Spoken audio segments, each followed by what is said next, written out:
man named Stanley. Stanley worked for a company in a big building where he was employee number 427. Employee number 427's job was simple. He sat at his desk in room 427 and he pushed buttons on a keyboard. Orders came to him through a monitor on his desk, telling him what buttons to push, how long to push them, and in what order. This is what employee 427 did every day of every month of every year. And although others might have considered it soul-rending, Stanley relished every moment that the orders came in, as though he had been made exactly for this job. And Stanley was happy. And then one day, something very peculiar happened. Something that would forever change Stanley. Something he would never quite forget. He had been at his desk for nearly an hour when he realized that not one single order had arrived on the monitor for him to follow.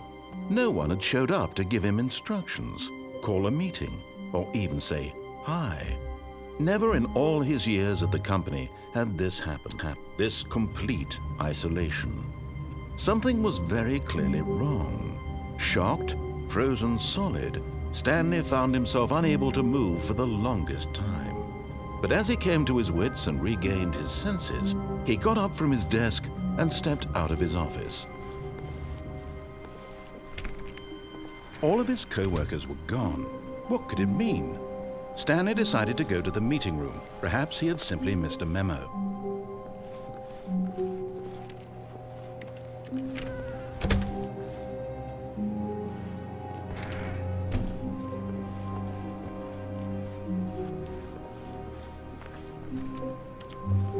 When Stanley came to a set of 2 open doors, he entered the door on his left.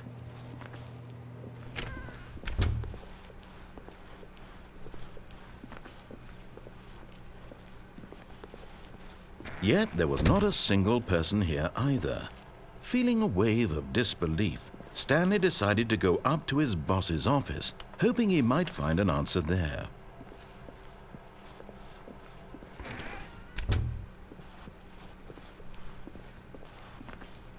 Coming to a staircase, Stanley walked upstairs to his boss's office.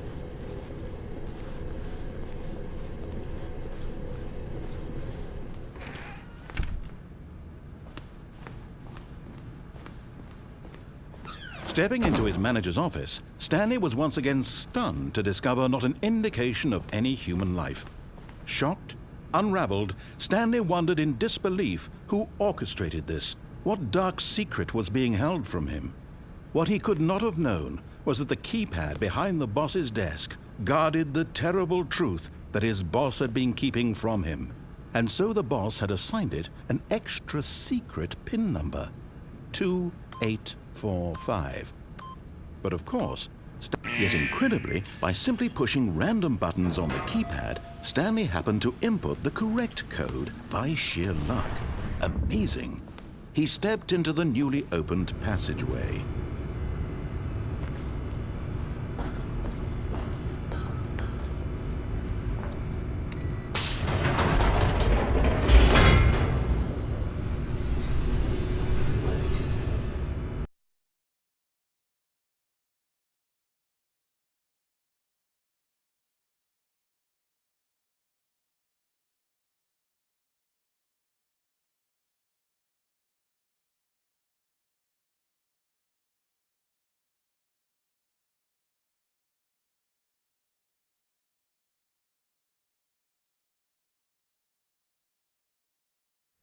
Descending into the building, Stanley realized he felt a bit peculiar.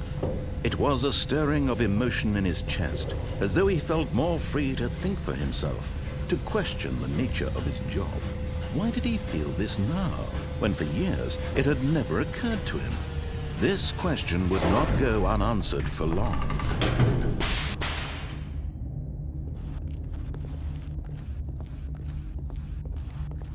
Stanley walked straight ahead through the large door that read Mind Control Facility.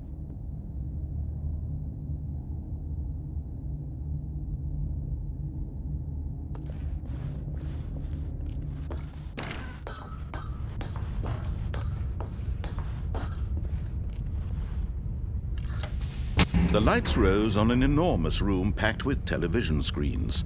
What horrible secret did this place hold? Stanley thought to himself. Did he have the strength to find out?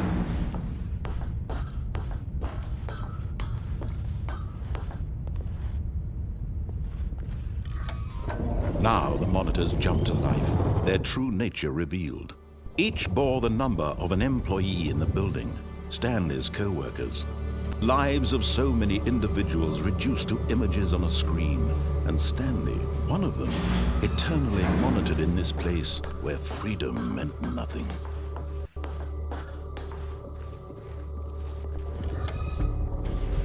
This mind control facility, it was too horrible to believe. It couldn't be true. Had Stanley really been under someone's control all this time?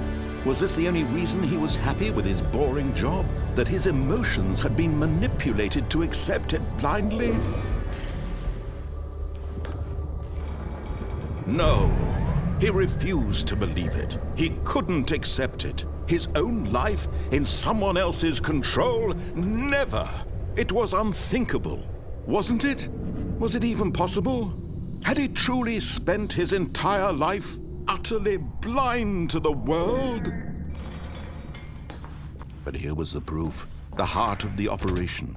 Controls labeled with emotions, happy or sad or content. Walking, eating, working, all of it monitored and commanded from this very place. And as the cold reality of his past began to sink in, Stanley decided that this machinery would never again exert its terrible power over another human life. For he would dismantle the controls once and for all.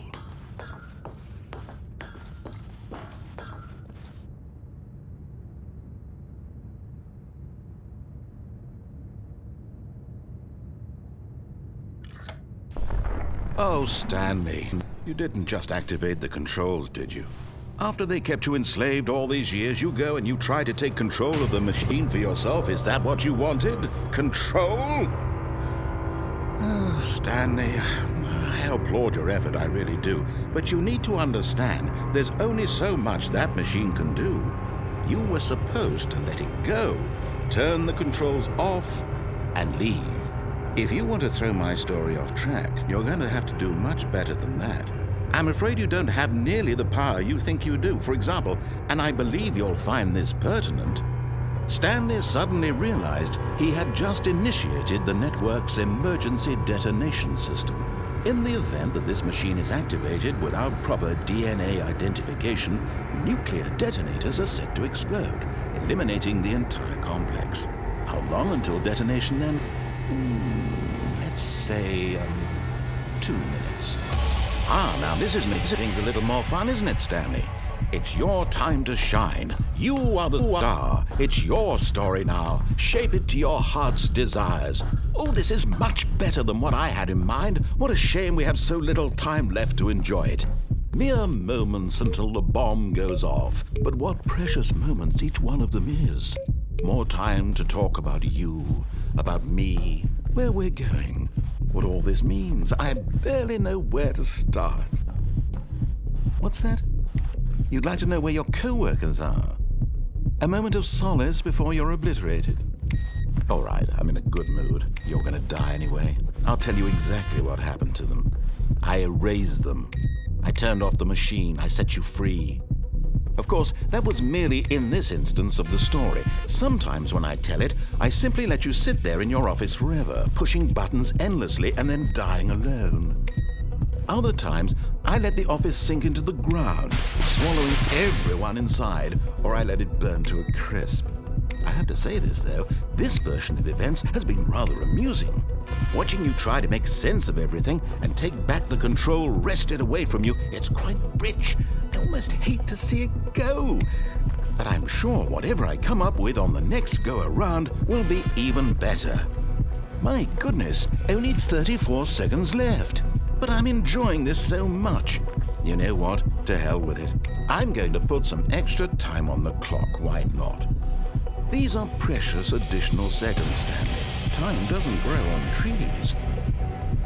Oh dear me, what's the matter, Stanley? Is it that you have no idea where you're going or what you're supposed to be doing right now?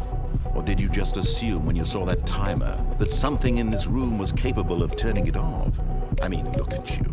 Running from button to button, screen to screen, clicking on every little thing in this room. These numbered buttons, no, these colored ones. Or maybe this big red button, or this door. Everything, anything, something here will save me. Why would you think that, Stanley? That this video game can be beaten? Won? Solved? Do you have any idea what your purpose in this place is? Stanley, you're in for quite a disappointment. But here's a spoiler for you. That timer isn't a catalyst to keep the action moving along. It's just seconds ticking away to your death. You're only still playing instead of watching a cutscene because I want to watch you for every moment that you're powerless, to see you made humble. This is not a challenge, it's a tragedy. You wanted to control this world, that's fine. But I'm going to destroy it first, so you can't. Take a look at the clock, Stanley. That's 30 seconds you have left to struggle. 30 seconds until a big boom and then nothing. No ending here, just you being blown to pieces.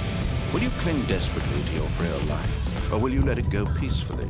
Another choice. Make it count, or don't. It's all the same to me, all a part of the joke. And believe me, I will be laughing at every second of your inevitable life from the moment we fade in until the moment I say, happily ever after.